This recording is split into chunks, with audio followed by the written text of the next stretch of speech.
ہمارے اکثر پڑھے لکھے پاکستانی امریکہ جانے کے لیے بےتاب ہوتے ہیں. ہماری ہر حکومت ملکی مسائل کے حل کے لیے امریکہ کی طرف دیکھتی ہے. اس سے معلوم ہوتا ہے کہ امریکہ ہمارا دوست ہے. اسی بات کا ایک حقیقت پسندانہ جائزہ لینے کے لیے جن ماہرین کو ہم نے اپنے اسٹوڈیو میں آج دعوت دی ہے ان میں شامل ہیں جناب ڈاکٹر لال خان صاحب. امریکہ پاکستان کا کتنا دشمن ہے اور کتنا دوست ہے؟ میرے خیال میں پہلے تو ڈاکٹر صاحب یہ کہ مفادات چاہے قومی ہوں چاہے ملکی ہوں میرے خیال میں ملکی اور قومی مفادات صرف اس ملک یا اس قوم کے حکمران طبقے کے مفادات ہوتے ہیں.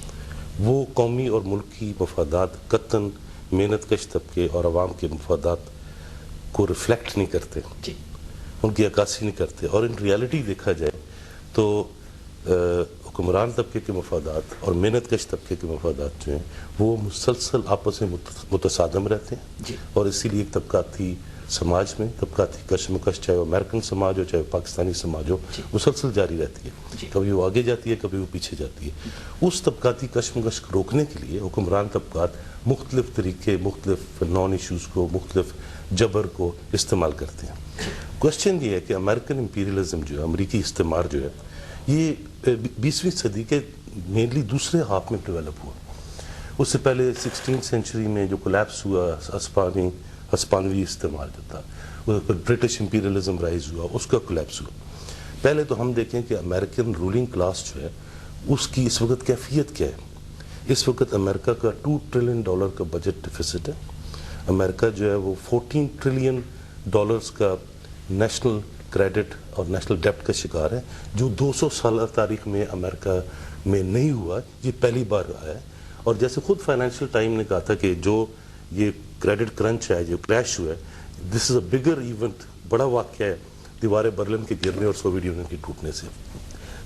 اس طرح آج ہم دیکھیں کہ امریکہ کی کنڈیشن کیا ہے. یہ جو امریکن اکنامک کرائسس ہے یہ اس کی آئیڈیالوجی میں اس کی نیشن سٹیٹ کے نظریے میں کیسے ریفلیکٹ کر رہے ہیں. مثلا پچھلے 20 سال میں ہم دیکھتے ہیں کہ امریکہ نے 3 آئیڈیالوجیکل چینجز کیے. جو 89 میں سوویت یونین کولیپس کے وقت فوکویاما کا تھیسس تھا اینڈ آف ہسٹری, وہ فیل ہوا 97 میں.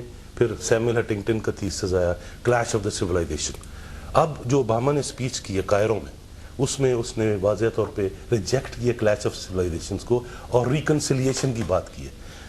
تو میں آئیڈیالوجیکل شفٹس امریکن امپیریلزم کی یہ بیسیکلی ریفلیکٹ کرتی ہیں اس سرمایہ دارانہ نظام کے اس گہرے بحران کا جس سے نکلنے کا ان کو کوئی راستہ نہیں مل رہا. اب کتنا بیل آؤٹ کر لیں گے, امریکہ کو بیچ دیں گے تو امریکہ کا گراس نیشنل ڈیٹ جو ہے وہ پھر بھی پورا نہیں ہوتا. اب اس کنڈیشن میں جب بھی جیسے کوئی خونخوار درندہ زخمی ہو جاتا ہے اس طرح کوئی سامراج جب تاریخ میں زخمی ہو جاتا ہے تو وہ پھر جارحیت کی طرف آگے بڑھتا ہے. اور ہمارے حکمرانوں کا بیسک مسئلہ یہ ہے کہ تمام لوگوں کے جو ویسٹڈ انٹرسٹ ہیں جو سرمایہ ہیں کیوں یہاں ہمیشہ چاہے فوجی جرنیل ہو چاہے سیاستدان ہو اصل مسئلہ ہے کہ جس پر سرمایہ ہے وہ اقتدار میں آ سکتا ہے. غریب آدمی نہیں آ سکتا جب تک سوشلسٹ ریولوشن نہیں آتا. اب اس کنڈیشن میں اس سرمایہ کے مفادات ہمیشہ جڑے رہیں گے امریکن مفادات کے ساتھ اور اس وجہ سے یہ لوگ کبھی واضح اینٹی امریکن پوزیشن نہیں لے سکتے.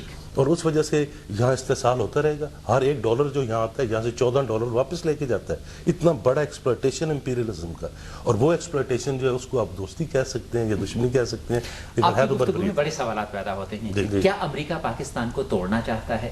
میرے خیال میں کوشچن یہ ہوتا ہے کہ ڈپینڈ کرے گا اس کے مفادات میں کیا ہے. ایگزیکٹلی یہی تو سوال کو آپ بالکل اسی طریقے سے میں اسی سے دیکھتا ہوں کہ اس کے مفاد کے مطابق کیا ہے. اگر ہم ہسٹری میں دیکھیں ایک وقت میں بویریا کو رور کو پروسا کو جوڑا گیا. جرمن سٹیٹ 1848 سے پہلے جرمنی نہیں تھا. آسٹریا ہنگری کو توڑا گیا. ابھی یوگوسلاویا کو توڑا گیا. ڈپینڈ کرتا ہے کہ امپیریلسٹ پاورز کے درمیان اپنے کیا تضادات ہیں کیا مفادات ہیں ان کے مطابق یہ کرے گا. کوشچن یہ تھوڑی سی بات کرتا ہوں. اس سے لگتا ہے کہ پاکستان کے اندر جو تھیوری ہوتی ہے کانسپیریسی کی آپ سمجھتے ہیں کہ یہ بڑی مدت سے یہی سلسلہ ہے. میں عرض کروں گا کہ بسمارک نے جرمنی کو اکٹھا کیا, ٹھیک ہے. آسٹریا اور ہنگری اس وجہ سے ٹوٹ گیا کہ دونوں بالکل ایک دوسرے سے ڈفرینٹ تھے.